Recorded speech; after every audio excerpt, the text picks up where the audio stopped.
32-year-old Morris Blankenbaker was a very happy man.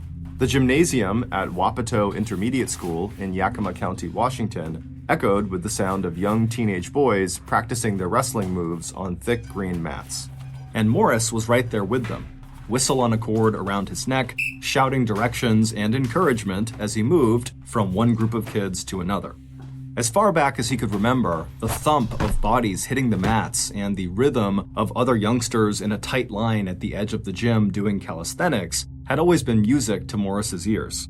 It had been 14 years since Morris himself had graduated from high school 15 miles to the north, along with his armload of sports trophies, the title of Best Athlete of 1961, and a 4-year scholarship to play football in college. But even though he had not achieved his dream of becoming a professional football player, Morris had never for a second lost his love of sports, both playing them and coaching them. But on this particular day, Friday, November 21st, 1975, Morris's sense of happiness and satisfaction with his life went much deeper than normal. Because the last 2 years of Morris's life had taught the former Golden Boy of Yakima County that the really important things in life were the two things he had come so close to losing: his marriage to his high school sweetheart, Deanne, and the joy of living under the same roof with her and their 2 young children.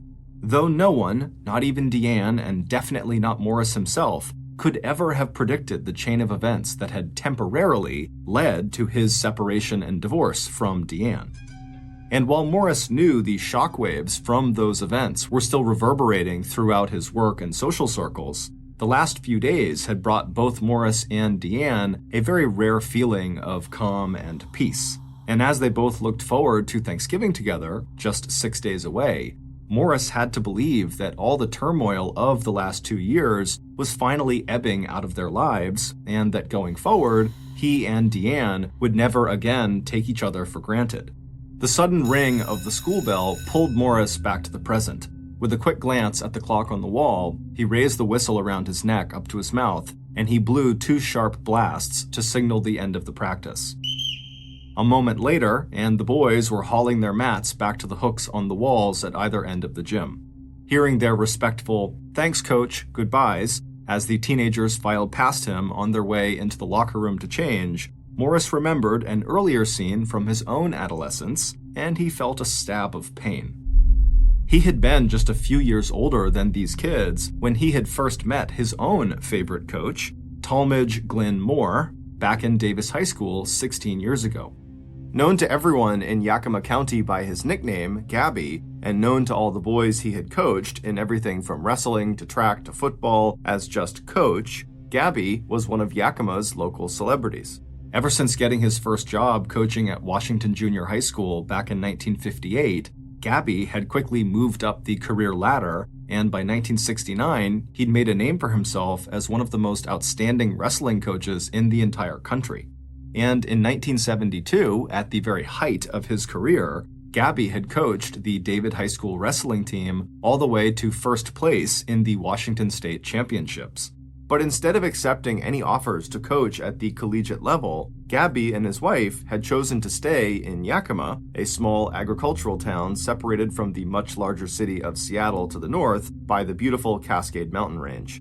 And it wasn't just Gabby's coaching talent that had made him so popular in Yakima. It was also his ability to motivate and mentor even the most disadvantaged young men who went on to find purpose and promise as members of Gabby's various sports teams.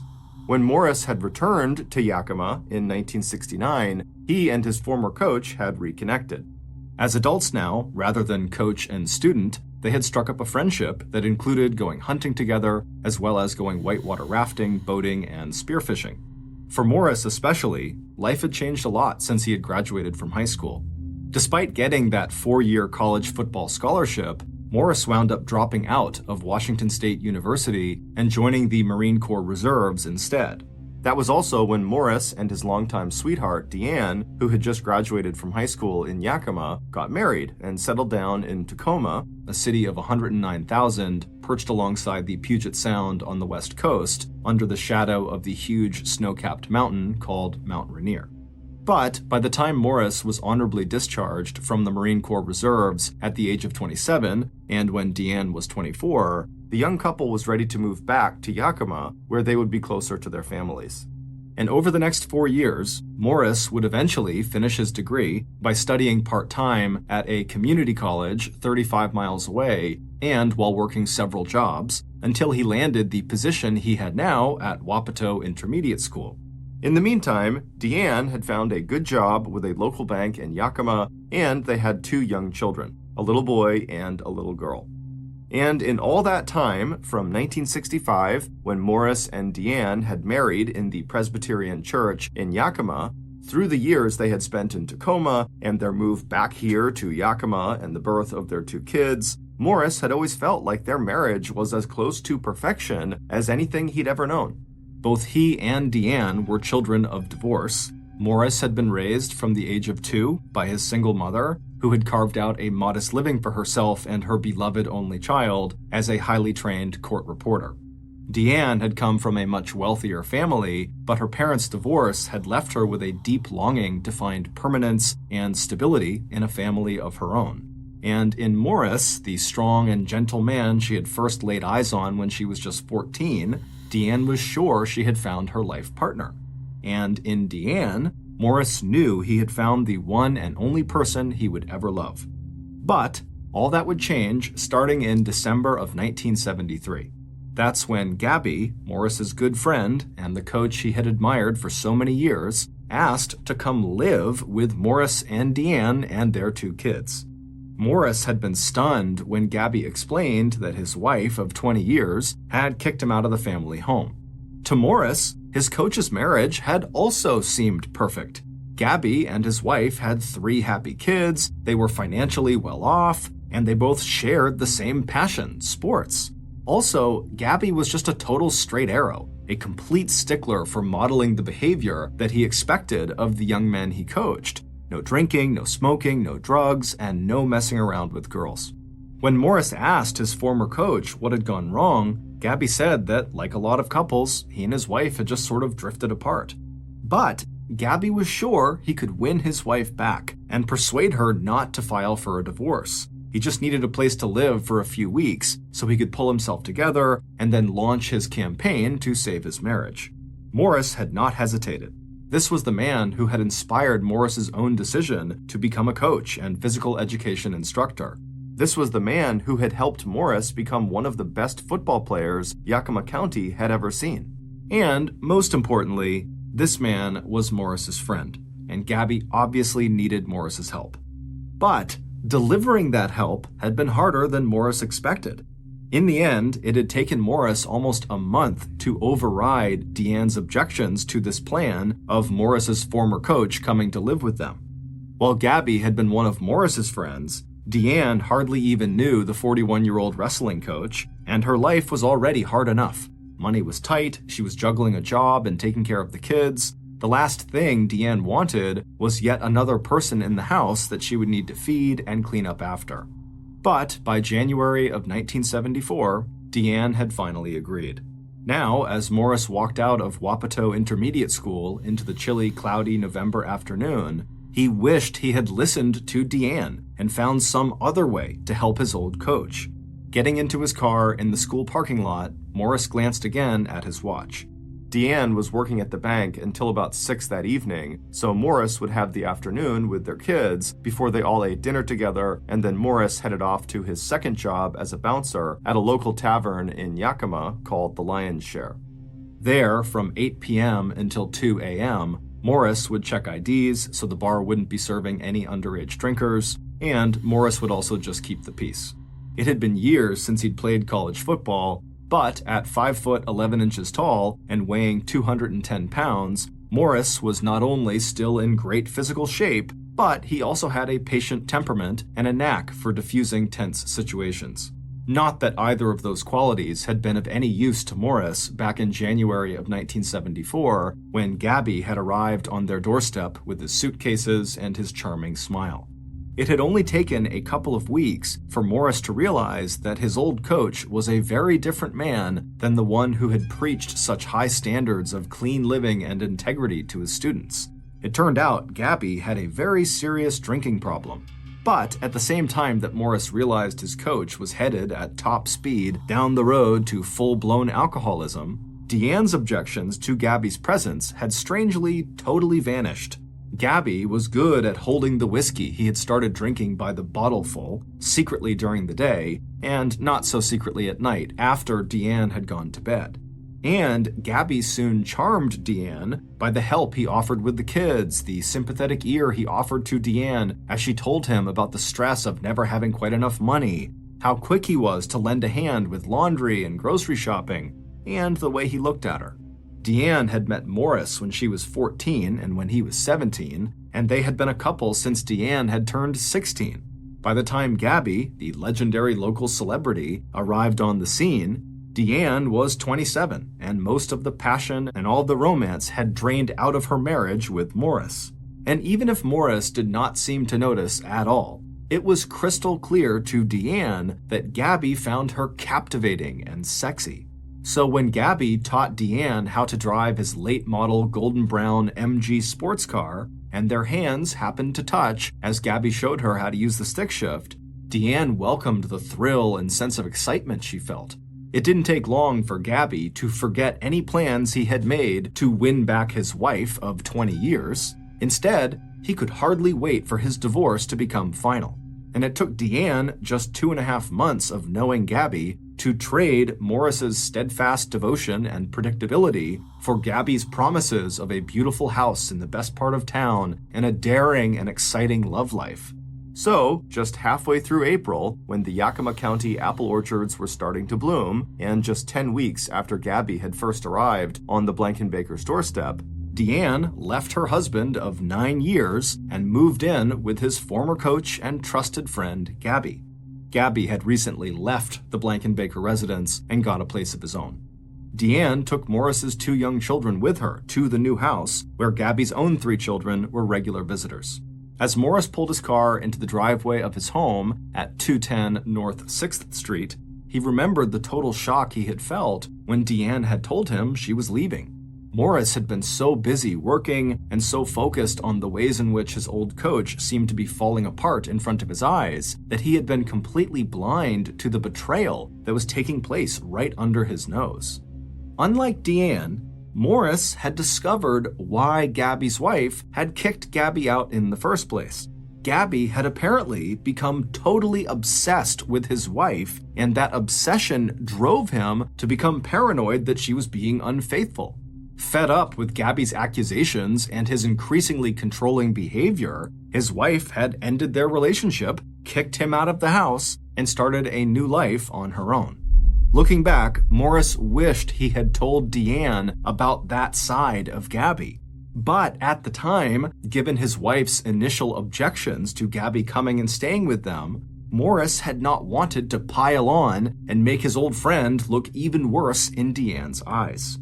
Even through his shock and hurt when Deanne told him about her affair with Gabby, Morris couldn't help but think that Deanne's decision to leave was so impulsive and sudden that maybe someday she would change her mind and come back to him. So instead of losing his temper and destroying whatever feelings he and Deanne had left for one another, Morris had dug deep into his soul and told his wife that no matter what happened, he loved her and he would always be there for her. But once Deanne and the children had gone, Morris was totally devastated. And when Deanne and Gabby had announced they were going to get married on September 14th, 1974, just 3 months after Deanne officially divorced Morris, and just 9 months after Gabby had first moved in with the Blankenbakers, Morris promptly packed up his stuff and moved to Hawaii.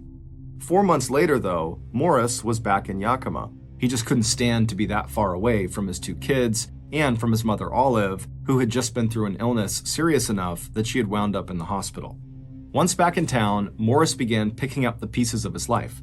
That's when he bought the 4-bedroom house at North and 6th Street and rented out rooms to some of his friends to help pay for the mortgage. And in the meantime, Deanne's storybook romance with the man who was 14 years her senior had already begun to fall apart. Once Gabby and Deanne were living together, Gabby did not try to hide his drinking. and Deanne was horrified as her new husband knocked off an entire fifth of whiskey at least 3 or 4 nights a week, sometimes locking Deanne out of the house and screaming accusations that she was seeing other men. After 3 separations from Gabby, the longest lasting 2 weeks, Deanne had had enough, and in July of 1975, 10 months after getting married to Gabby, Deanne was filing for her second divorce. And this time, when she left her dream home on the better side of Yakima, Deanne took her kids straight back to her ex-husband Morris and his much less glamorous wooden frame house on North and 6th that was separated by just a little alleyway from a hodgepodge assortment of apartments and 2 family homes. Even as Morris and Deanne made plans to remarry as soon as Deanne's divorce from Gabby was finalized, Deanne dropped Gabby's last name, trading Moore for Blankenbaker. As Morris let himself into the house he now shared again with Deanne and his 2 kids, he told himself that he should have known that his old coach, competitive to the bone, would not let Deanne go without a fight. But what neither Deanne nor Morris had expected was the intensity of Gabby's anger and jealousy when Deanne left him to go back to Morris. Just a week earlier, in mid-November, while Morris had been working at the Lion's Share, he'd received a terrified phone call from Deanne telling him that Gabby had let himself into their house through an unlocked door, and he was now at the door of the master bedroom where Deanne had been sleeping. Deanne had heard someone inside the house and had had just enough time to lock the bedroom door before Gabby arrived and started pounding on the door, begging Deanne to take him back and threatening to kick the door down. Morris had grabbed one of his good friends who was at the tavern, and the 2 of them jumped into Morris's car and they drove at high speed from the Lion's Share back to Morris's house. There, they found Gabby, completely drunk, staggering around the outside of the Blankenbaker home, pounding on the downstairs windows, waving a gun, and threatening to kill himself or Morris. The friend that Morris had brought with him from the Lion's Share, Joey Watkins, another former student of Coach Gabby's, expected a fight between these 2 men. He was also stunned at the change in his former coach, who had always lectured everyone about self-control and the importance of staying away from alcohol. But instead of busting Gabby in the mouth, Morris went up to his old coach and talked to him quietly, getting him to stow the gun, get back into his car, and go back to the apartment that Gabby now shared with his 16-year-old son, Mike. To Joey, Morris had just shrugged his shoulders and said, "I could have hit him, but he was my coach too. I just can't do it." There was also another bond between Morris and Coach Gabby. Morris had once saved his coach's life. On one of the river trips that Gabby and Morris used to take together, their boat had capsized and both men had been pulled underwater by a deep current. Morris made it to the surface, but Gabby had been caught underwater in a tangle of vines and roots near the Yakima riverbank. Always an excellent swimmer, Morris had managed to dive down and free Gabby's legs and bring his former coach safely back to land, where Gabby coughed up the water in his lungs that had come so close to killing him. This event was yet another reason why Gabby's later betrayal in starting an affair with Morris's wife had hurt Morris so deeply. But it had also given Morris a sense that on some level he had assumed a kind of responsibility for this man, whose life was so obviously coming completely undone. And besides, not long after that night when Morris had confronted Gabby out in the yard, it seemed like Gabby had finally gotten the message and was leaving Morris and Deanne alone. Starting on November 18th, neither Morris nor Deanne had seen or heard from Gabby. And that was when Deanne and Morris had finally begun to feel that both the turmoil and the gossip around Deanne divorcing 2 different husbands in less than a year and a half was actually over. With that final thought, Morris turned his full attention back to his children. And by the time Deanne arrived home from work at around 6:30 on the evening of November 21st, the whole family was ready to go out for Friday night pizza at Shakey's restaurant before Morris headed off to his night shift at the Lion's Share. At 5 a.m. the next morning, November 22nd, Deanne suddenly woke up feeling totally alarmed. She realized even before her eyes had adjusted to the dark that Morris was not in bed next to her. Getting out of bed and pulling on her bathrobe, Deanne hustled down the stairs and stepped out onto the front porch of the house to see if her husband's car was outside. And it was. Morris always parked at the end of their driveway that sort of wrapped around the back of the house, and so Deanne had walked over to the far side of their front porch and looked back in that direction, and she saw his car. Wondering if her husband had just fallen asleep in his car after coming home very late from his shift at the Lion's Share, Deanne walked down the porch steps and took a left and walked around the house towards the back, where she peered inside of her husband's car, but Morris was not inside. Puzzled, Deanne retraced her steps back to the front of the house, and then after going inside, she put on her contact lenses and then began searching every room of the house for Morris. But after searching every room, it was clear Morris was not inside. So, grabbing the collar of the family dog, Deanne went back outside, and this time, after going down the front porch steps onto the front lawn, she turned right and walked around that side of the house to reach the backyard. This side of the house, which was the left side if you were facing the house from the street, butted up against an alleyway. This alleyway was only separated from the house's property by a flimsy, short chicken wire fence, a barrier that was more psychological than physical. Between that chicken wire fence and the side of the house was a narrow stretch of grass that ran from the front yard straight back to the backyard. So after Deanne turned the corner and started walking down that stretch of grass, she suddenly stopped, because there, on the ground, near the open gate that separated the front yard from the backyard, was the figure of a man lying face down on the grass. A moment later, two neighbors who were waiting on the curb outside their nearby apartments to catch their rides to go out duck hunting heard a woman's frantic screams from across the alley. "Morris! Morris! Oh my God, he's dead!"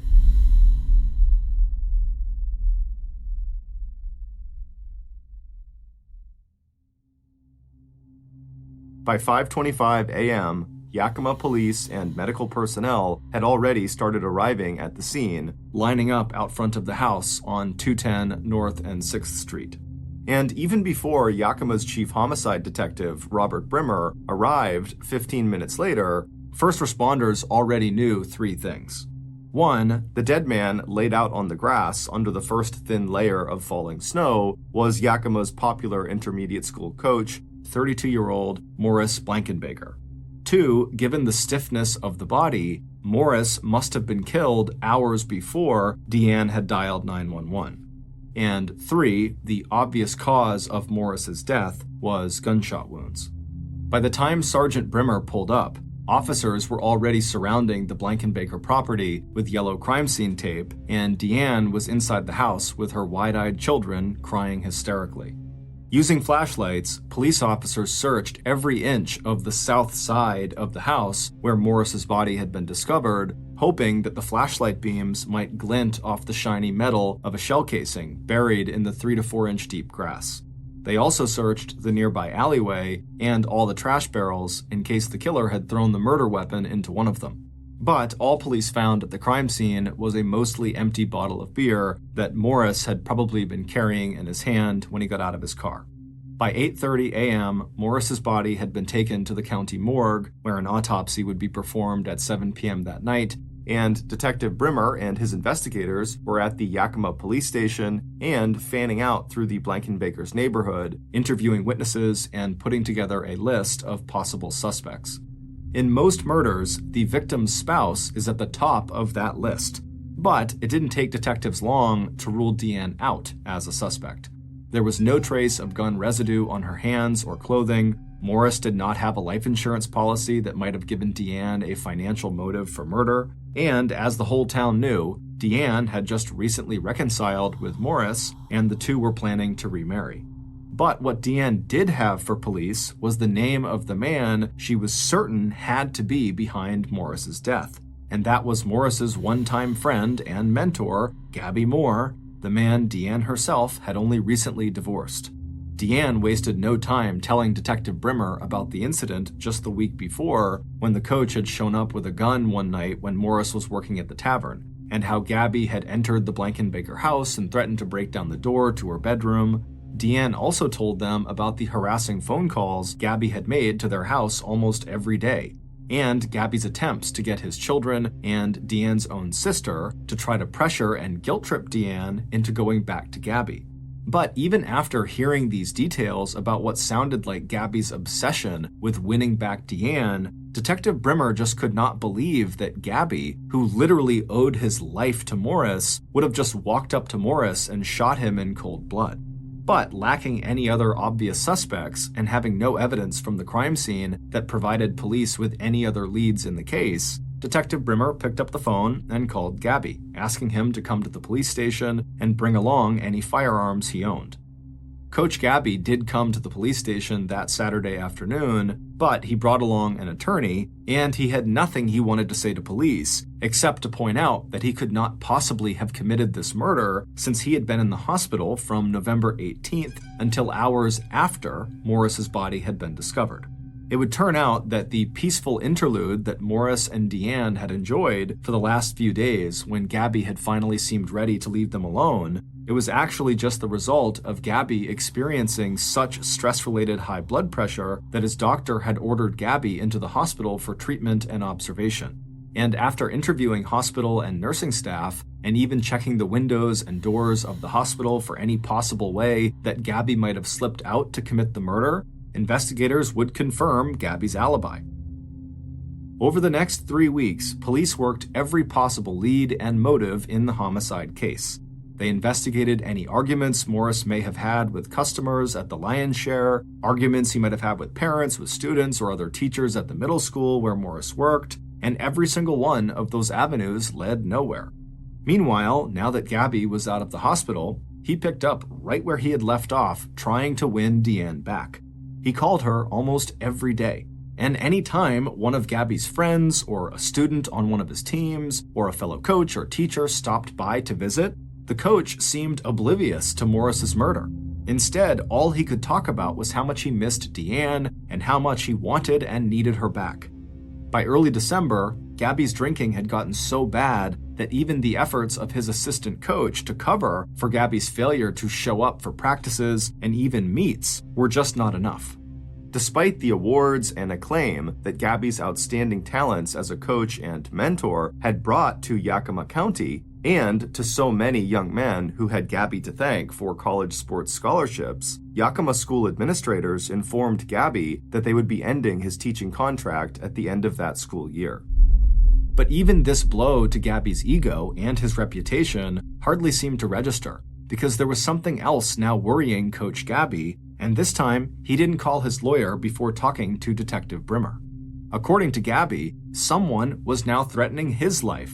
The coach told police that he had received a phone call from someone whose voice he didn't recognize, telling the coach, "I got Morris, and I'm gonna get you next."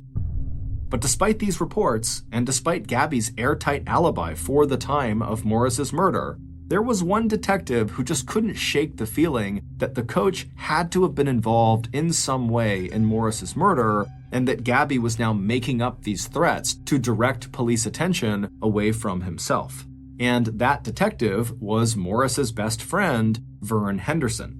Vern and Morris had gone to high school together, and they had both been Coach Gabby's protégés. But while Gabby had never made it into professional football, Vern had realized his dream of becoming a cop. And on the day that Morris had been found murdered, 32-year-old Vern Henderson had sworn to Morris's mother, Olive, that Vern would find her son's killer. So, in those weeks after his best friend's death, Detective Henderson had started casually chatting up some of Gabby's current and former team members, hoping that someone might have heard or seen something, anything, that might connect Gabby to Morris's murder. But then, at about 1 a.m. on December 25th, 1975, early Christmas morning, Yakima police received a 911 call that turned Detective Henderson's theory and Deanne's suspicions about Coach Gabby upside down. At about 8 p.m. on Christmas Eve, Coach Gabby's 16-year-old son, Mike, said goodbye to his father before leaving to join his girlfriend's family for a Christmas Eve dinner.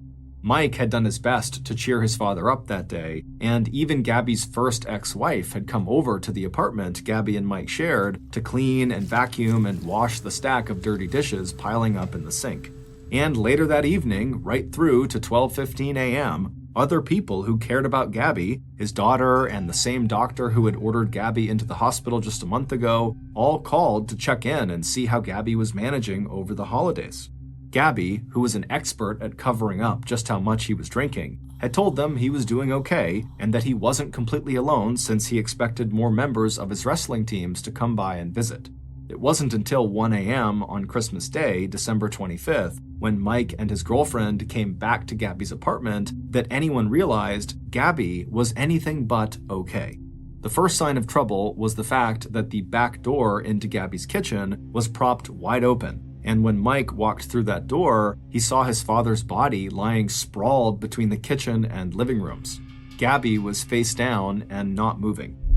Despite the fact that there was a .22 caliber shell casing lying about 2 feet away from Gabby's body, there was no blood anywhere and no sign of a struggle. It wasn't until the medics who answered Mike's 911 call put Gabby's body onto a stretcher that they realized that Gabby had not died of a heart attack or other natural causes. Because as soon as they had turned Gabby over, blood began pouring out of a bullet hole just under his left armpit.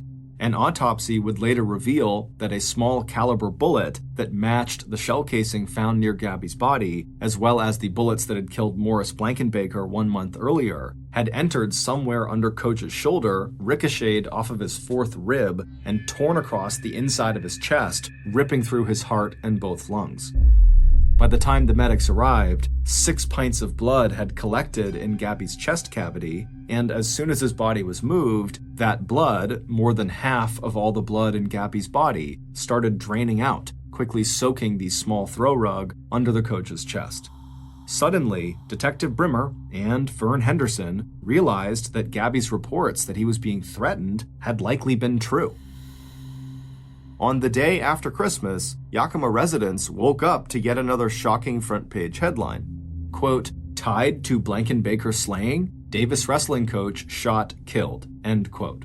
Meanwhile, detectives Brimmer and Henderson didn't need reporters to tell them that the murders of the city's 2 coaches, both recently married to the same woman and both shot with the same .22 caliber handgun, had to be related. And the first person they wanted to talk to was Deanne. Even if Deanne did not kill Morris, maybe she was so convinced that Gabby had a hand in that murder that she shot Gabby out of hatred and revenge. They also wondered if maybe Deanne had yet a third admirer, another person so obsessed with wanting her that they would kill both Morris and Gabby. But within 48 hours, detectives were back to square one. Not only did Deanne deny any involvement in Gabby's murder and the existence of some third mystery lover, she had an airtight alibi for the time of Gabby's murder. She and her children had spent all of Christmas Eve and Christmas Day with family. And as far as anyone knew, the only 2 serious relationships Deanne had had since the age of 16 were with Morris and Gabby. Now investigators were back to their original theory that revolved around a single killer who may or may not have been known and trusted by both victims. Maybe this person had surprised Morris so completely that Morris never even tried to fight off the shooter. As for Gabby, the autopsy showed that at the time of death, he had 3 times the legal limit of alcohol in his bloodstream, which means he probably would have been too drunk to defend himself from an attacker. Frustrated and baffled, Detective Henderson turned once again to the people who were among the last to see Gabby alive. That group included several members of the coach's so-called wrestling posse, who were a combination of current and former student athletes who had stopped in to visit Gabby on Christmas Eve. According to the boys from this posse, once they were at Gabby's place, they had tried to convince Gabby to come out with them and have some fun. But Gabby had repeatedly said no, he was going to stay put. And so by 12:15 a.m., Gabby's posse gave up and they left, leaving Gabby all alone in his apartment, sitting in his favorite chair, listening to sad love songs. It would not be until Monday, February 23rd, 1976, 3 months after Morris was gunned down outside of his house, and 2 months after Gabby was murdered, that police received the tip that would break the double homicide investigation wide open. 2 days earlier, 2 teenage brothers out fishing off a small island under the twin bridges that crossed the Natchez River had made a totally unexpected discovery. Lying on the bank of that island in about 3 inches of water, the boys had found a rusty, older model .22 caliber automatic pistol with a long barrel. By Monday, their father was standing in Detective Brimmer's office. When the man placed the gun down on the investigator's desk, Detective Brimmer knew immediately that he must be staring at the weapon that had been used to murder both Morris and Gabby. That same day, the Yakima Herald-Republic newspaper reported that a gun had been found in the Natchez River. A few days later, Yakima law enforcement got a visit from the person who claimed not only to own that gun, but who also knew how the gun had turned up in the Natchez River and why. Based on that new information and follow-up interviews conducted by Detectives Brimmer and Henderson and other investigators, here is a reconstruction of what happened on the night Morris Blankenbaker was killed and the night 1 month later when Gabby Moore was also shot to death inside of his apartment. It would turn out that Coach Gabby had spent a lot of time talking to a lot of people about how horrible his life had become since Deanne had left him to go back to her first husband, Morris Blankenbaker. And one of those people was listening very carefully to what Gabby had to say. After this person approached Gabby and asked if there was any way to help, Gabby said, actually, yes, there is a way.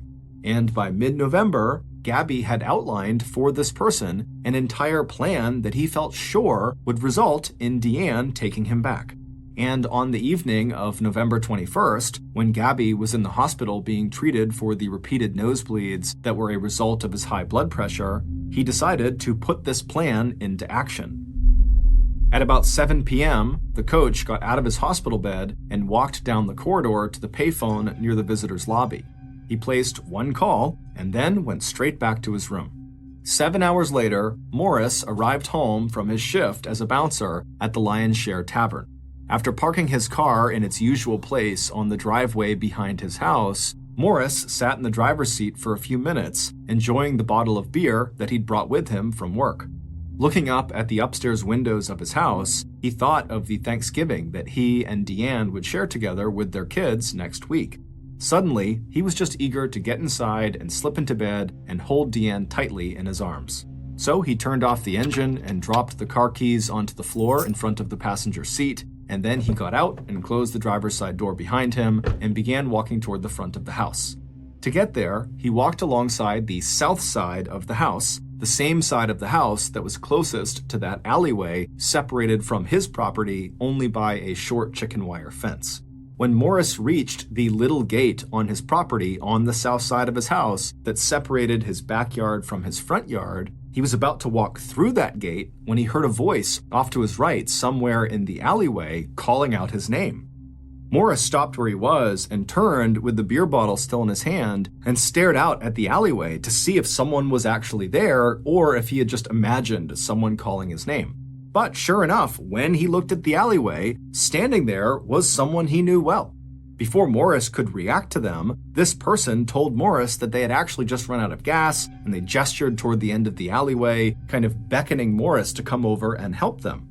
As Morris stepped closer to the chicken wire fence to look down the alleyway toward this person's car, the person in the alleyway raised a hidden pistol, aimed it directly at Morris's face, and fired.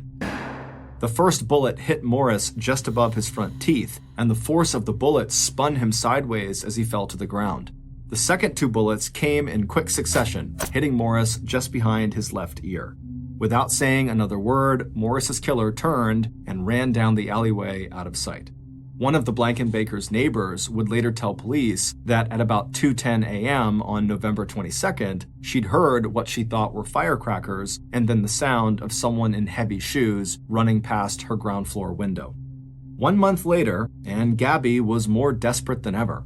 His plan to eliminate his rival, Morris, had succeeded, but instead of delivering Deanne back into Gabby's arms, Deanne wanted nothing to do with Gabby. And despite his alibi, Deanne kept telling police that she believed Gabby must have been involved in Morris's murder.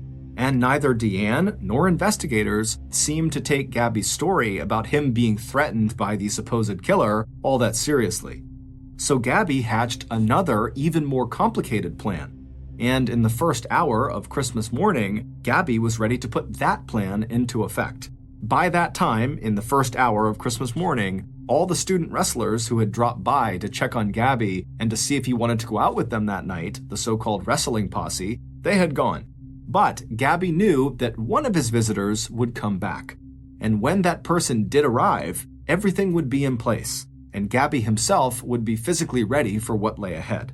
He had actually been preparing for this moment all evening, all by steadily drinking so much alcohol that he was sure he would hardly feel any pain from what was about to happen. When Gabby's visitor arrived at the coach's house a few minutes later, the two men talked briefly to one another, and then Gabby made his final preparations. Taking the telephone receiver off its hook, he placed it on the living room floor so that it would be easier to reach when he needed to dial 911.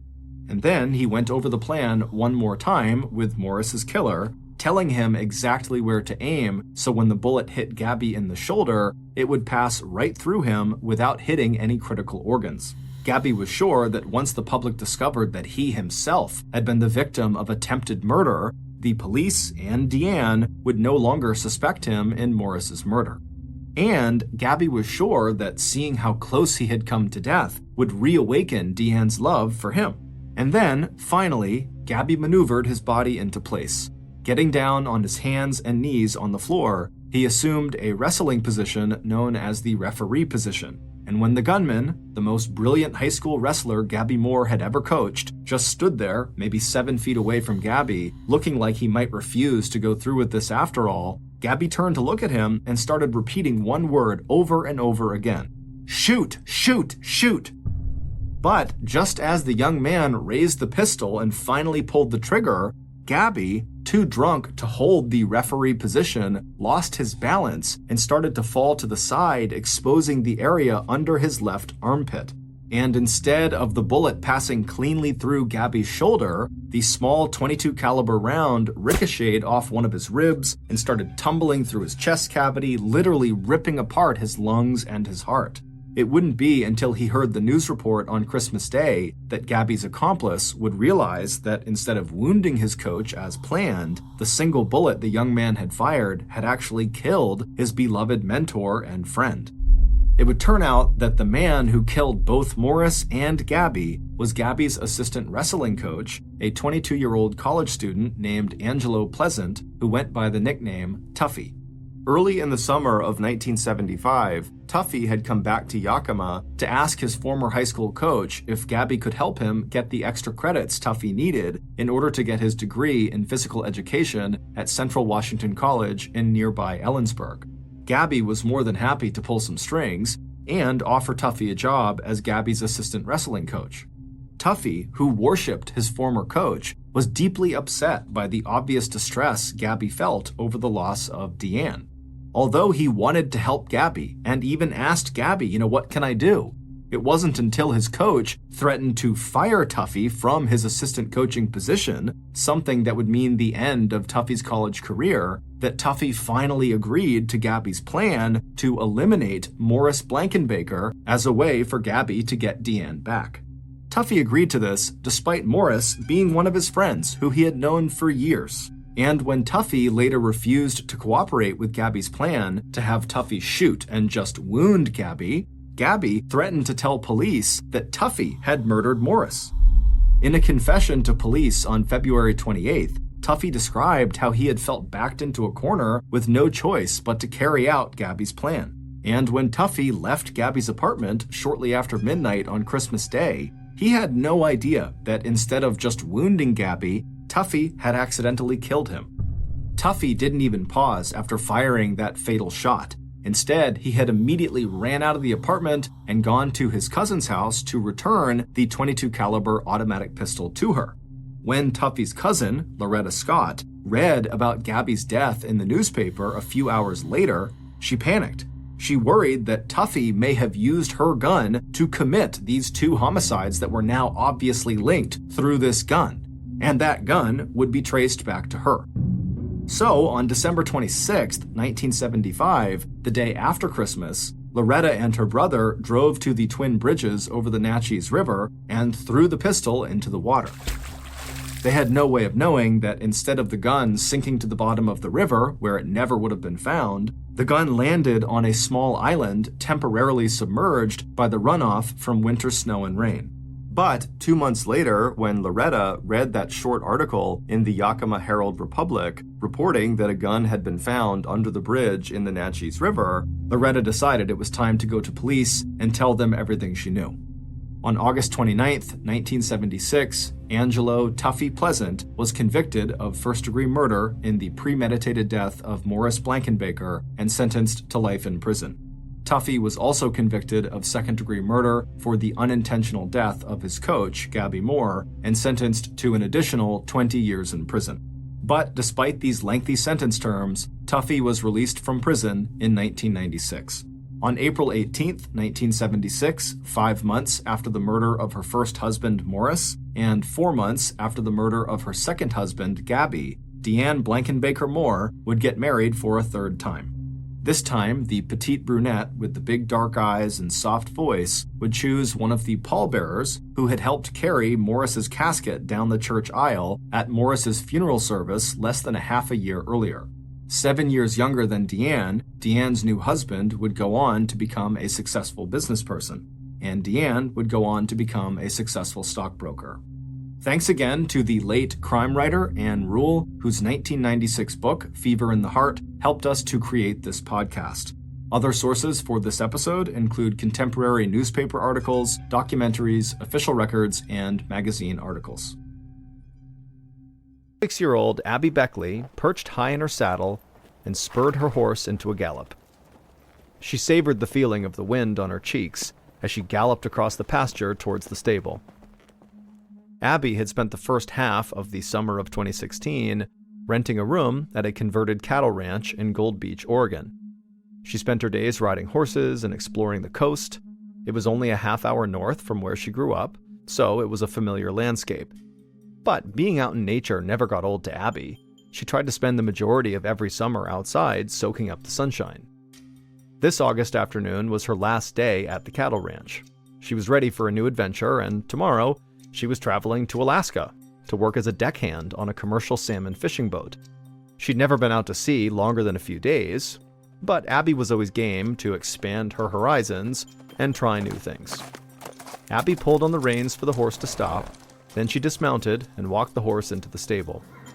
Once it was in its stall, Abby latched the gate and then walked down the row of other stalls, saying her goodbyes to the other horses. At the end of the aisle was the ranch's one remaining cow, munching hay all alone. Abby gave the cow a little rub on her nose, then she closed the stable door and headed off for her next adventure in Alaska.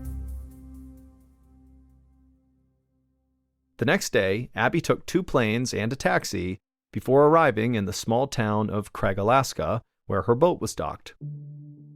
As she walked down the street, she could tell she'd entered a whole new world. The woods on the mountainside were thick and unbroken. The peaks rising above her were snow-capped, even in summer, and the air was crisp in a way she'd never felt before. Abby headed down to the waterfront and saw her boat docked in the harbor. Her first thought was that it looked smaller than it did in the pictures she'd seen. But the crew members who greeted her were warm and welcoming, and one of them led Abby to her bunk and helped her get settled. She was happy to be there and excited for what lay ahead.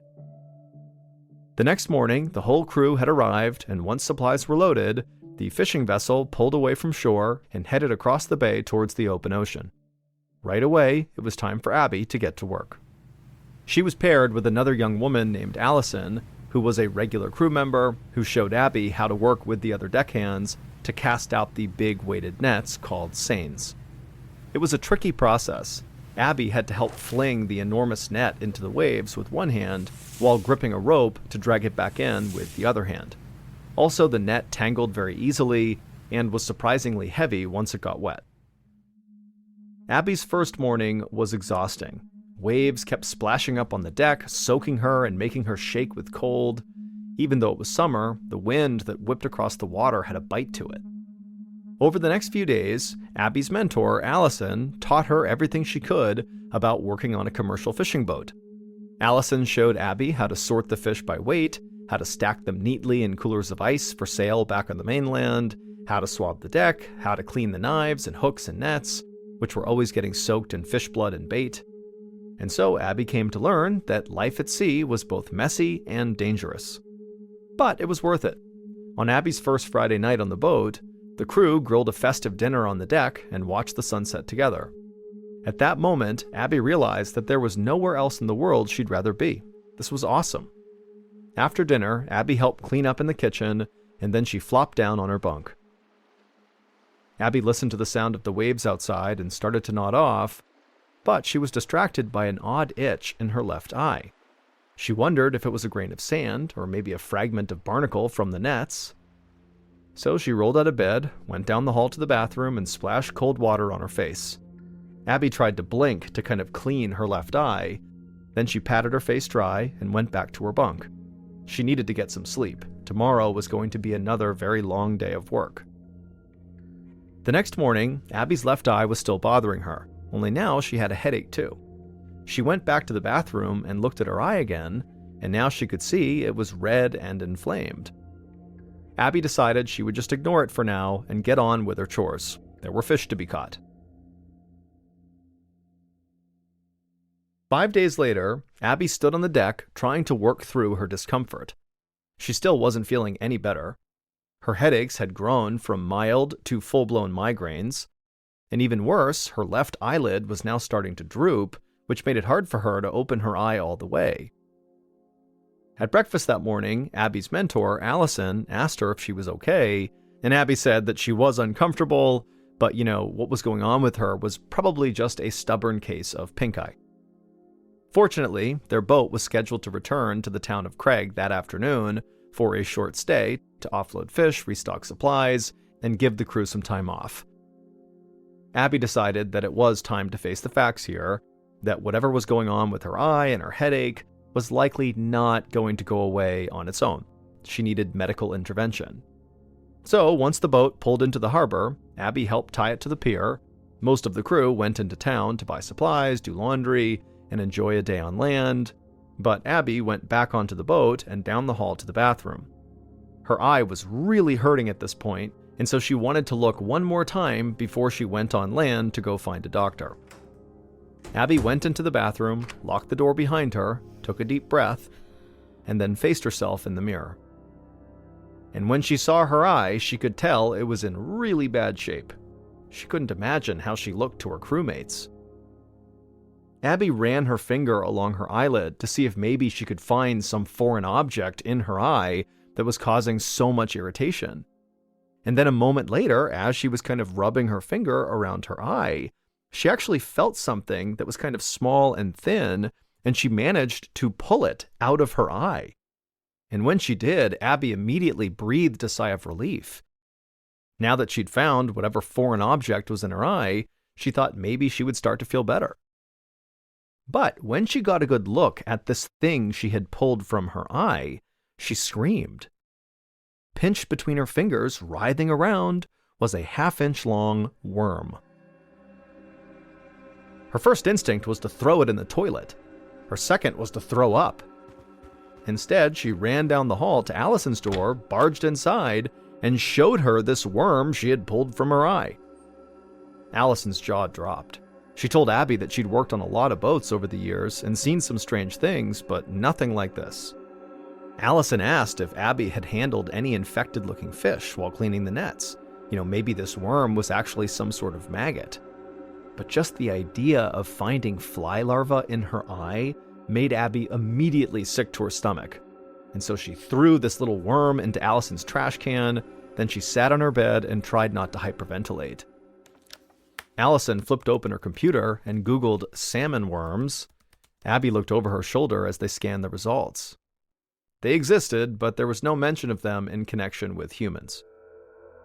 Allison told Abby she really had to go see a doctor. The boat wasn't going back out to sea for 24 hours, so Abby had time. Hopefully there was some kind of medication they could give her. Abby went to the ship's galley where they kept a folder of emergency contacts and found the number of an urgent care clinic in town. Abby called, explained her situation, and then booked their next available appointment, which was early the next morning. Then Abby went back to her bunk and did her best not to totally freak out about the situation she was in. However, every time she began to doze off, something would wiggle around inside of her eye, and she'd bolt awake with her heart thumping. The next morning, Abby sat in the small clinic waiting area, tapping her feet nervously. She had arrived early after a terrible night's sleep. Her left eye was totally bloodshot and swollen, and her eyelid was drooping worse than ever. A few minutes later, the doctor called Abby into a treatment room, and right away, Abby told the doctor all about her horrifying symptoms over the past 5 days. The doctor nodded, but admitted he had not seen a case like hers before. The clinic had treated plenty of sailors and fishermen over the years who'd caught odd parasites out at sea, usually from handling old fish carcasses, but those typically affected the intestines, not the eyes. Abby was confused by this. How was it possible that she'd caught something that a local doctor in this area had never treated before? What had Abby done that was so different from the other fishermen? The doctor then had Abby lean back in a reclining chair and swiveled a bright light above her head.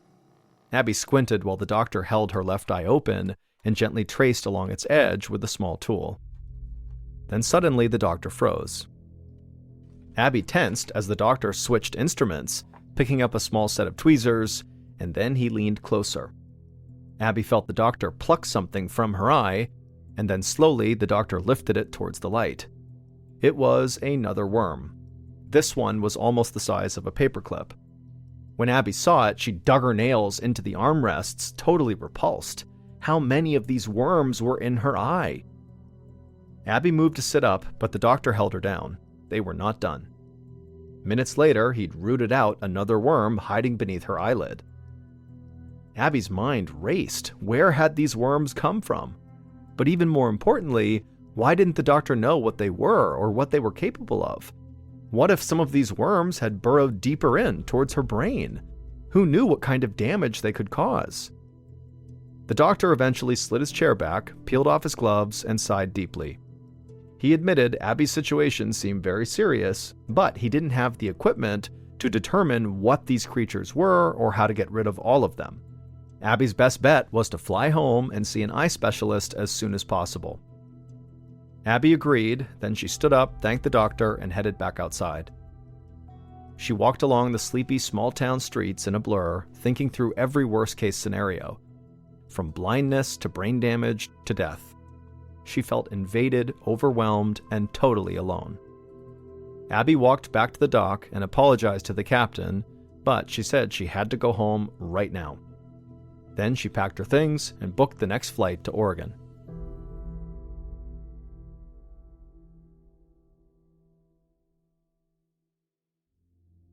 The next afternoon, Abby landed in Portland, Oregon. She walked off the plane and took a taxi straight to the ophthalmology department of Oregon Health and Science University. Her stomach churned with worry, but it felt good to be back in her home state. Abby speed-walked into the huge modern medical complex, signed in, and then asked the nurse to please hurry. She checked her eye with her phone's camera. It was still totally blood red, very puffy, and her upper eyelid was drooping so much, Abby wondered how much longer she'd even be able to open her eye at all. Minutes later, the nurse called her name and took her back to a room where several eye specialists were waiting. Once Abby was in there, she explained each stage of what had happened to her. Her weeks on the boat, the worsening inflammation, all the worms she'd removed.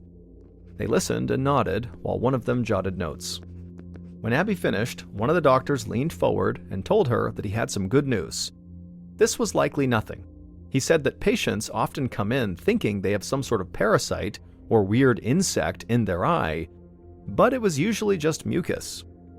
Abby felt her blood rising. The doctor in Alaska did not pull mucus out of her eye. They were definitely worms. He had even sent them to a lab for analysis. The doctors in the room told Abby to lie back on an operating table.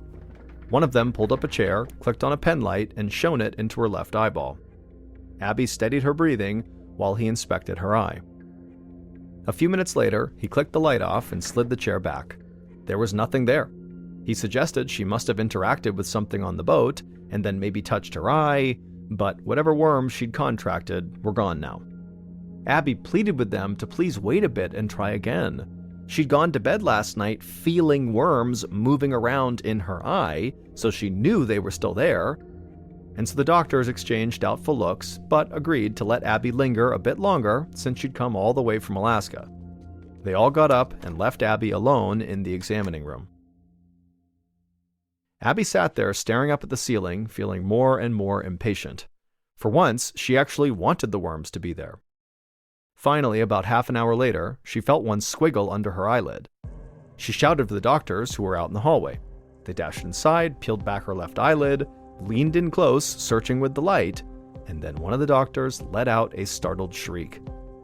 Abby almost laughed. It obviously was not a good sign for experienced medical professionals to react this way, but at least they were seeing what she was seeing. The doctor removed the worm they just saw and placed it in a sterilized container for testing, and then continued examining Abby's left eye. Within minutes, they'd found another 2 worms. The doctors were buzzing. None of them had ever seen anything like this. They asked Abby loads of questions, but Abby mostly had questions of her own for them. Where had she caught these worms, and how could there be so many? Were they breeding and reproducing in her eye? How dangerous were they? And what if this was just the start of something much, much worse? But the doctors were almost as baffled as Abby, and they couldn't really answer her questions, leaving her feeling scared and frustrated. When the appointment was over, Abby left the building and sat in a patch of grass out front. She closed her eyes and tried to focus on the warmth of the sun, but she could still feel the worms moving beneath her eyelid. The following week, one of the world's leading parasite experts, Dr. Richard Bradbury, strode to the front desk of the CDC's headquarters in Atlanta, Georgia. The receptionist handed Dr. Bradbury a package marked urgent. Back in his office, he opened up the package and spread the contents across his desk. There was a container with worms preserved in formaldehyde, along with a case report from a pathology clinic on the other side of the country. Parasites were his specialty, so Dr. Bradbury was used to being sent worms and other weird creatures in the mail. But right away, Dr. Bradbury could tell this was an unusual case. These were worms pulled from someone's eye. Dr. Bradbury knew of only one species that fit this description, a rare parasite known as the California eyeworm. It usually only infected smaller mammals like dogs, cats, or sheep, but every once in a while, it found its way into humans. This was worrying. In smaller mammals, the worm's impact was sometimes mild, but occasionally, the worms would lead to cysts or even blindness. But in a human, the potential harm from these worms was mostly unknown.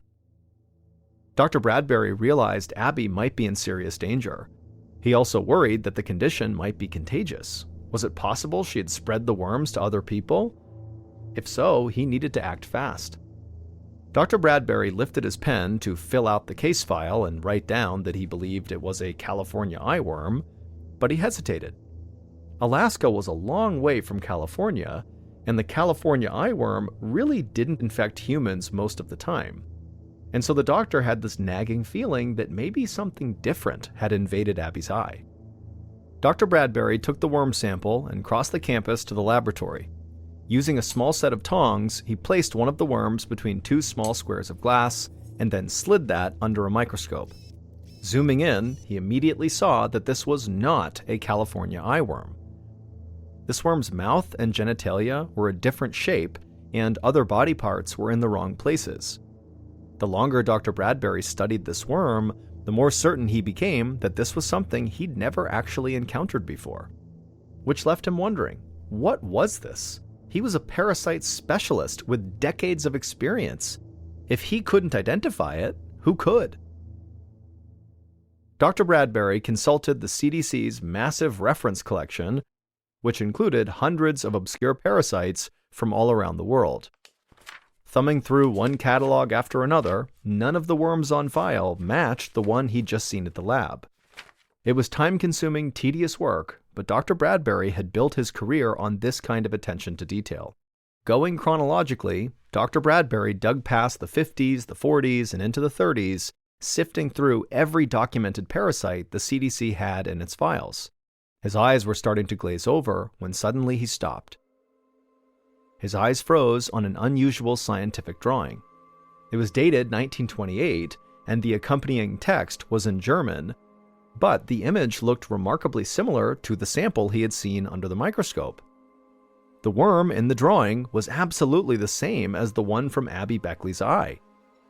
But this worm had never been found in a human before because it was a worm found only in cattle. It was called Thalassia gullosa. These worms live an extremely strange life. They live, mate, and procreate on the surface of a cow's eye. When they produce baby worms, the cow's eye oozes pus to protect itself. Then the flies that kind of hang around the cow step in the pus and drink up some of the baby worms. The baby worms then grow inside the fly until they get too big, and the fly vomits them out, usually into the eye of a different cow. That's how the disease spreads. But in Abby's case, a fly threw up baby worms into her left eye, and they had been living and growing there ever since. The next day, Abby sat in her apartment listening as the doctor from Oregon Health and Science University explained her diagnosis. She slumped back into her couch, totally repulsed. She was relieved they'd finally solved the mystery, but this was so gross. She thought back to the single cow that was on her summer ranch. Abby had often noticed how flies were always swarming all over the cow's eyeballs, but the cow didn't seem to mind or do anything about them. Abby would never think of that lonely old cow the same way again. Abby asked the doctor what the next step was, and the doctor said they had discussed the situation and had actually decided against sending her medicine. Anti-parasitic treatments would definitely kill these worms, but a dead worm might get stuck in Abby's eye and cause permanent scarring. The safest treatment was for Abby to remove the worms herself, one by one, for as long as it took. Abby groaned. This was not the happy ending she'd been hoping for. But she did it. Every time Abby felt a squirming feeling in her eye, she went to the mirror, leaned in, and then pulled the slimy little creature out of her eye with her fingers. Over the next couple of weeks, Abby would remove 8 more worms from her eye, and at that point, it seemed like there were none left. In time, Abby would make a full recovery, and she would enroll in college to study psychology. However, no matter who she meets, she rarely tells them that one of her claims to fame is being only the 11th person in North American history to be infected by these eyeworms.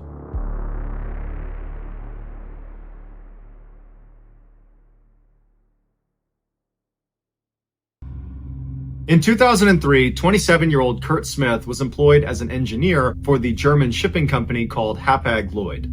Over the past year, he had completed 2 separate 4-month-long deployments with this company, and he enjoyed the work enough that he asked for a contract extension.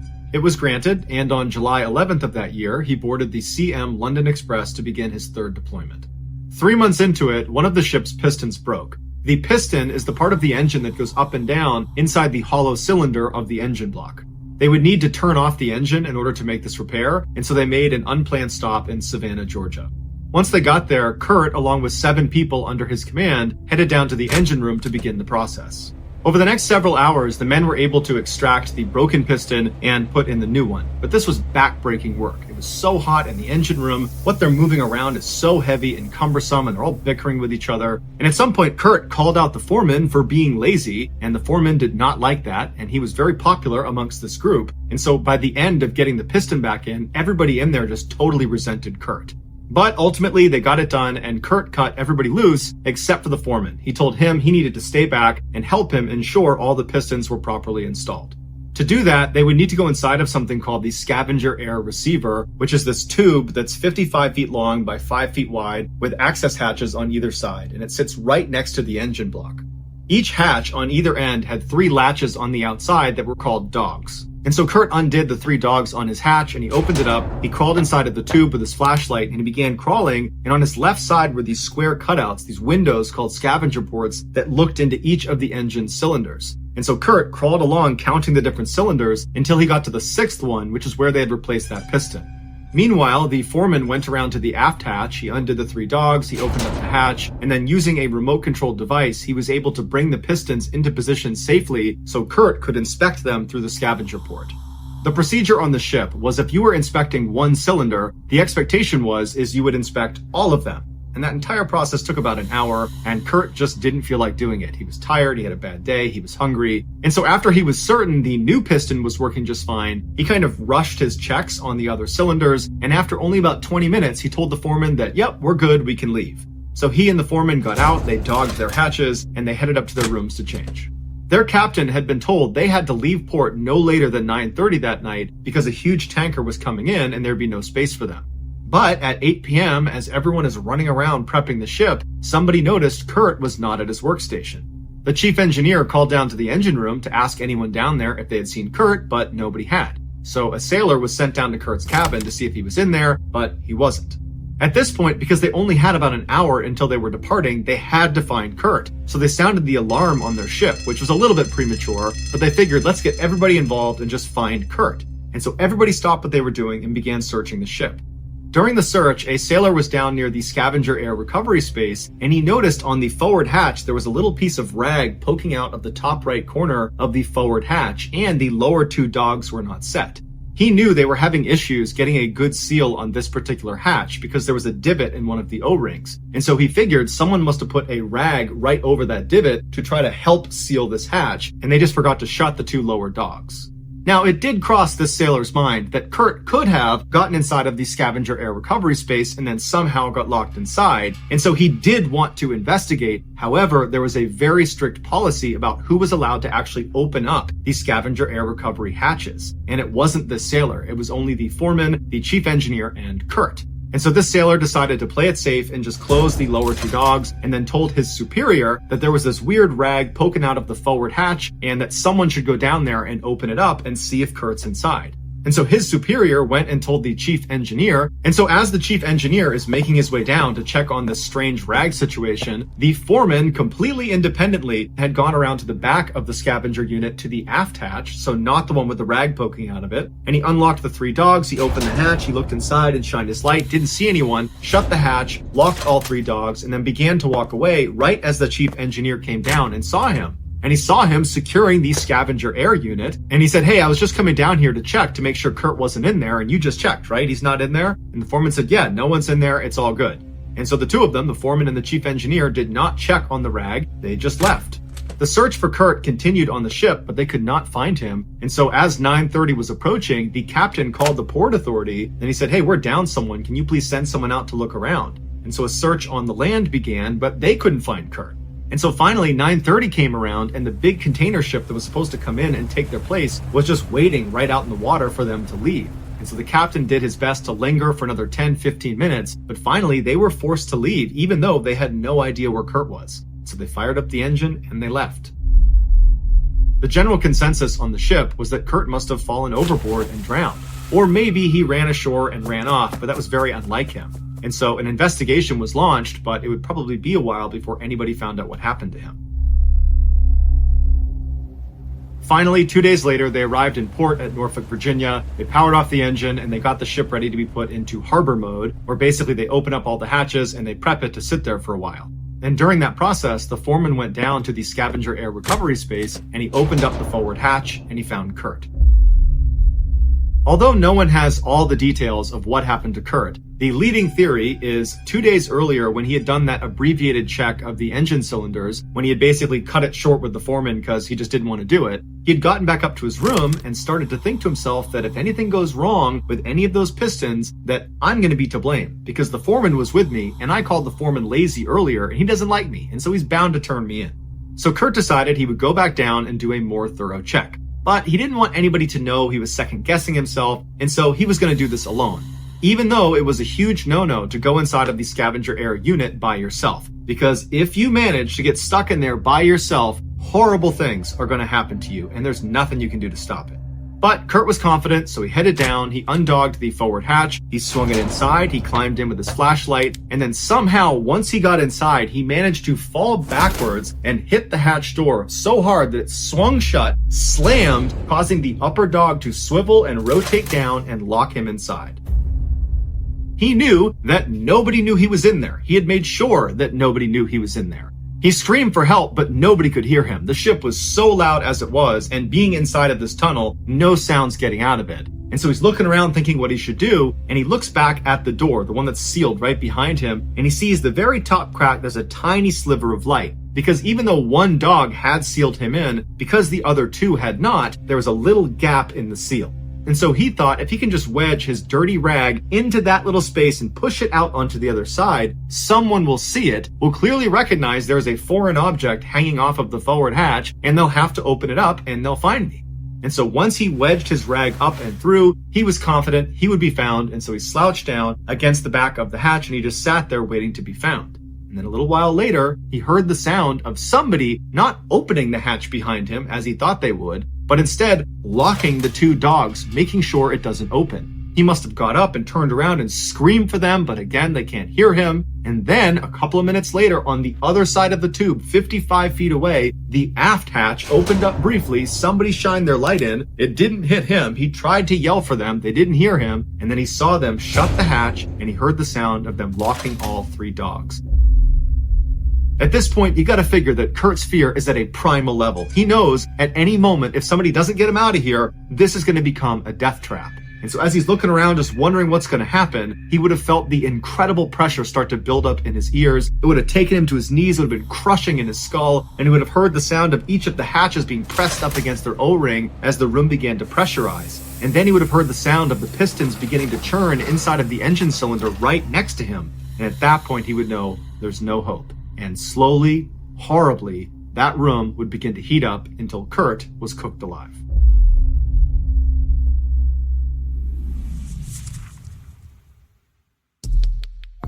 Our next story is called Wrong Door.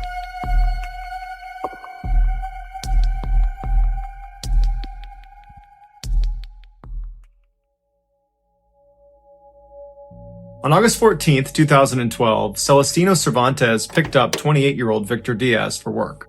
Celestino was an expert roofer, and he had just hired Victor to come on his crew and help him with a particular job. This was going to be Victor's first day as a roofer, but for the past 10 years he had worked in construction, so he was familiar with the operation. The two men arrived at their job site in San Antonio, Texas around 8 a.m. that morning. They were in charge of putting a new roof on a 115-year-old building that was being redeveloped into a fancy steakhouse. Until 2001, this building had been used by a brewing company to house their enormous boilers. As such, this building was referred to as the boiler house. Protruding from the boiler house roof was this large metal duct that was 15 feet long and almost looked like a covered walkway, and it connected to the side of this huge smokestack. This duct and smokestack used to be how the built-up condensation inside the boiler house was able to travel up and out of the building. When the two roofers got out of their truck, Celestino told Victor to take his tools and make his way up to the roof of the boiler house and get to work, and that he had a few things he had to do down on the ground floor, but he would be up to check on him in a little bit. Celestino turned around and was fiddling with his equipment inside of the truck, while Victor made his way into the building and out of sight. An hour and a half later, Celestino went up to the roof to check on Victor, but he couldn't find Victor anywhere and he couldn't find his tools anywhere. So Celestino went back down into the main section of this building where other contractors that were working on this renovation were, and he began asking them, hey, have you seen this guy, Victor? He works with me, I can't find him, and no one had seen him. And so Celestino's thinking to himself, well, I guess Victor must have left, but that didn't really make any sense because Victor didn't have a vehicle and he didn't live nearby. But Celestino's thinking, you know what, maybe somebody came and picked him up. Now, unfortunately, Victor did not carry a cell phone, so nobody had any way of getting directly in contact with him. So Celestino leaves the building and he calls Victor's brother and he asks him, have you seen Victor? Do you know where he might have gone? And Victor's brother says, no, I haven't seen him since this morning when he left with you. So Victor's brother began calling around to friends and family and asked them if they had seen Victor, but nobody knew where he was. So for the rest of the day, Celestino and the rest of Victor's friends and family, they went out looking for Victor at the job site and around the surrounding areas, but there was just no sign of him. And so that night, Victor's brother went to the police to file a missing person report. But the police told him that it was really too early to file a report because Victor was an adult and there was no sign of foul play, and that he should just come back in a day or two if Victor still has not shown up. 2 days go by and Victor had still not shown up, so Victor's sister-in-law went back to the police and says, okay, now I want to file a missing person report. We don't know where he is, no one can get in touch with him, we need your help. But the officer she spoke to told her that she still needed to wait another 5 days to process this request. It would turn out this was just not true, it was a mistake. There was no arbitrary waiting period to file a missing person report. So without any help from the police, Victor's friends and family and coworkers spent the next several days scouring San Antonio, scouring the job site, looking everywhere for him and handing out flyers and asking people if they'd seen him, but no one had. He had just disappeared. By Monday the following week, so 6 days after Victor has gone missing, his family had printed out dozens of these huge posters with his face on them and a number to call if you had any information about him, and their plan was to distribute them the following morning all over San Antonio. But the following morning, before they headed out, they got a call. Victor had been found. 7 days earlier, when Celestino told Victor to head inside and make his way to the roof and begin the project, Victor had gotten his tools, gone inside, he made his way up the stairwell to the second floor, and then he made a series of odd decisions. Instead of making his way to the access door and climbing his way up to the roof, he went to the far side of the second floor where there were all these wooden barriers preventing people from going any farther. He climbed over all these barriers and he reached the entrance to that huge duct where the condensation used to go. And so from his perspective, he would have been looking into this duct and it would have been completely pitch black because it connected to that smokestack and the smokestack was totally sealed off. But despite not having any idea where this tunnel goes, and it clearly not being the place Celestino told him to go, Victor decides to just get into this tunnel, which required bending over because it was only 4 feet tall and 5 feet wide. So he gets inside of this tunnel and he begins shuffling his way deeper and deeper into this tunnel until he reaches the end of the tunnel where it actually connects into the smokestack. Now, at the top of this duct, where it connects to the smokestack, there wasn't a grate or bars or any sort of barrier that would stop you from spilling into the smokestack. And because it was totally pitch black, Victor, when he made it to the edge of that duct, he just kept on walking and fell 20 feet down to the bottom of the smokestack. And so in total darkness, Victor, who was probably badly hurt from the fall, began feeling around the inside of the chimney looking for a way out. And he eventually found a hatch that was big enough for him to fit through. But when he felt up against it, he realized it was locked from the outside and it wouldn't even budge. He couldn't even get light to come in through a crack. It was totally sealed off. And that was the only way out of the smokestack unless he could get back up to the duct. But there was no way to do that. He most likely began screaming for help, but he was encased in thick brick, and so his sound wouldn't have traveled. It would have been completely muffled. Plus, the smokestack was fairly far away from the job site, which was very noisy as it is, and so there was just no way they could have heard him. And the smokestack and the duct were not part of the renovation, and so there was absolutely no foot traffic over around the smokestack. He was completely alone, no one knew he was there, and there was no way out. 7 days after Victor fell into the smokestack, workers over at the job site, they noticed this huge swarm of flies over around the base of the smokestack. There were so many flies over there, they decided they had to go investigate. And so as they walked closer and closer to the smokestack, they were hit with this overwhelming stench of death and decay. And then when they got to the smokestack, they could see the flies were centralized on that hatch at the bottom. And so they cut the lock, they opened it up, and inside they found Victor's body. And they saw his hands were badly bloodied and bruised, and they were pressed up against the inside of the hatch, indicating in his final moments he was desperately trying to open that hatch and save himself, but there was just no way to do that. Although no one knows this for sure, it's believed Victor confused the condensation duct with the access point to the roof.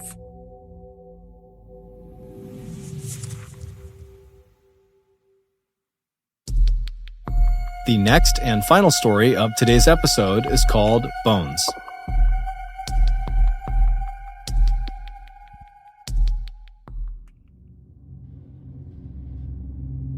In 2017, an electrician named Pete had become accustomed to doing work in basements and sub-basements of older buildings in Baltimore, Maryland. He discovered that many times when he worked in a stretch of older buildings right next to each other, that in the basement or sub-basement, there would be a stretch of tunnel that connected each building to each other, kind of like a common door in a hotel room.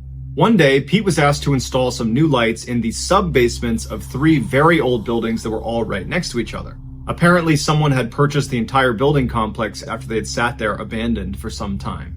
When Pete arrived, his foreman, whose name was Mike, was waiting for him outside the farthest east building. And so Pete got out, walked up to the building, and Mike led him down to the basement and then down another flight of stairs into the sub-basement.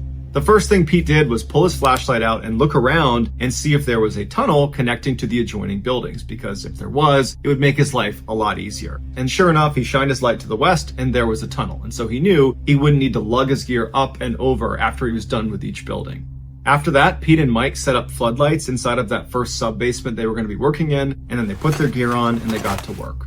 After a few hours of Pete being really focused on what he was working on, he looked up and realized Mike was gone, and he assumed he must have gone upstairs for a lunch break. And Pete, who had had a really big breakfast, wasn't that hungry, but wanted to take a break, so he decided instead of eating, he would just go explore the other sub-basements. So Pete walked over to that first tunnel that went into the second building. He walked through it. It wasn't very far, maybe 5 or 6 feet to get into the next building. Once he got into that second building, it was totally dark because neither he nor Mike had actually gotten in there yet. And so Pete pulled his flashlight out and he scanned around the room, and he saw directly on the other side, still going west across the building complex, was yet another tunnel connected to the third and final building.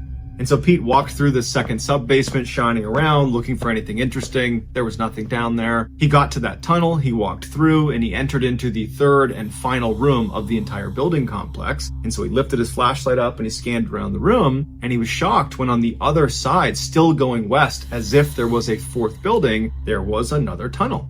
Pete kept his flashlight trained on this tunnel, and he's thinking to himself, did I get something wrong here? Is there really 4 buildings? Because I'm almost positive there was 3. There shouldn't be a tunnel over there because there's no more buildings. And so he's really intrigued, and so he keeps his flashlight up and he starts walking across the room towards this tunnel, and he gets about halfway across this sub-basement when he hears someone's voice come out of this mysterious tunnel. And it sounds an awful lot like Mike's. And Pete would say that his initial reaction to this was, oh, I guess Mike must have had his lunch break and then come back down here and started doing the same thing I'm doing, exploring the other sub-basements. And so he's already checked out this tunnel and he wants to show me what's down there.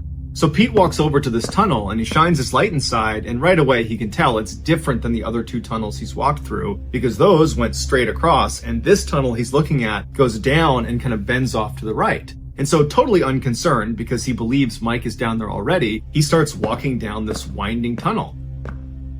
After walking for a couple of minutes just straight down into this tunnel, he finally walks into this huge room with 20-foot high ceilings, and he lifts his flashlight up and he looks around and there's no Mike, and he yells out for him. He doesn't hear him, but he noticed in the middle of the room were all these small animal skeletons that had been arranged in a big triangle on the ground. And as he scanned across the ground with his light, he came to the right side of the room at one of the points of the triangle. And at the top of that point was this large dog-like skeleton lying on the ground. It looked as if the triangle was more like an arrow, and it was pointed at this one large dog.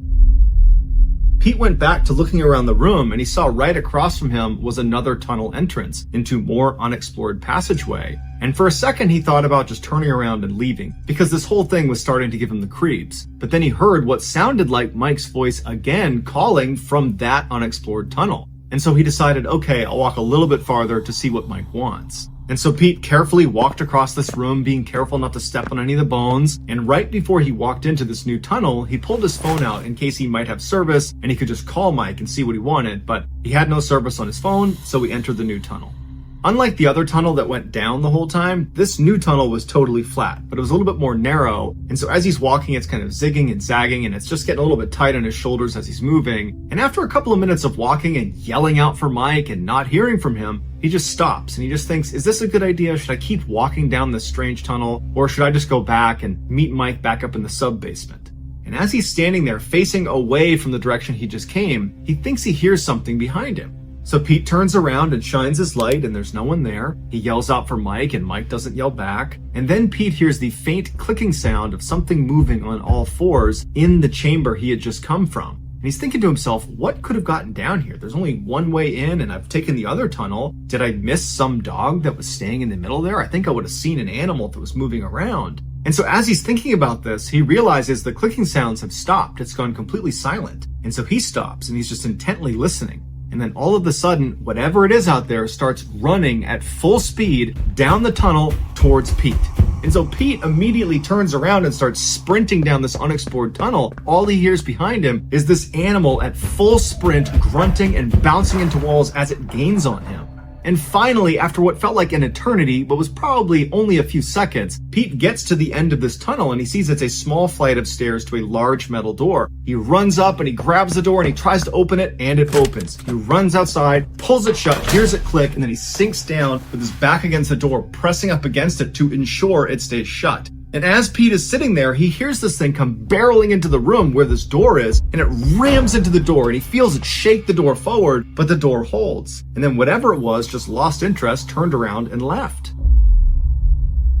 Even though this animal appeared to be gone and the door appeared to hold, Pete stayed sitting with his back up against the door for a couple of minutes while he composed himself. He really didn't know what to make of what just happened, because he's thinking to himself, that animal had to have been huge. It just nearly barreled this door down. I felt the whole door shake. I mean, if that's a dog, that is a huge dog. And also, where's Mike? Mike's the whole reason I went into this tunnel in the first place. He was calling to me, or so I thought he was, and I never saw him. And so Pete's totally confused and he's traumatized and he's looking around and he's finally taking stock of where he is, and he realizes he's under one of the docks of what would turn out to be the Four Seasons Hotel, which meant he was at least about a half-mile away from where he had started in the sub-basement of those buildings. Pete stood up and made his way up to the sidewalk where he called Mike.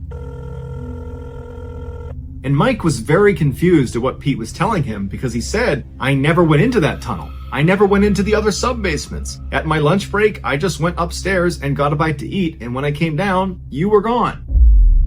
And so Pete started talking about the animal he saw, and as he was describing it, he's thinking to himself how crazy he must sound, and he began to realize that it had to be, a stray dog got in there, and he just must not have seen it, and that was it. And so after they hang up, Pete is left thinking to himself, if that was a stray dog, then what were those bones arranged in that triangle for? And why did they seem to be an arrow pointing at that other bigger dog? And also, who was yelling to me inside of the tunnel if it wasn't Mike? But when Pete and Mike got back to those old buildings, they did not do any more exploration. It was like they were just not going to talk about what happened. Instead, they put a fold-up table in front of that tunnel that led down to the room filled with bones and whatever animal was down there, and they rushed the job in all the sub-basements, got all the lights up as fast as they could. The last thing they did was they moved the table back out of the way and then ran up out of the building and never looked back.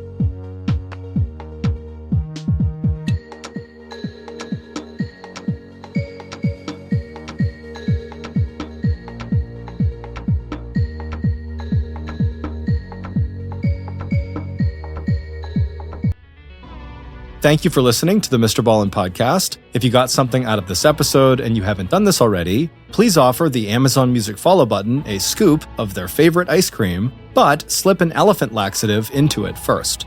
This podcast airs every Monday and Thursday morning, but in the meantime, you can always watch one of the hundreds of stories we have posted on our main YouTube channel, which is just called Mr. Ballin.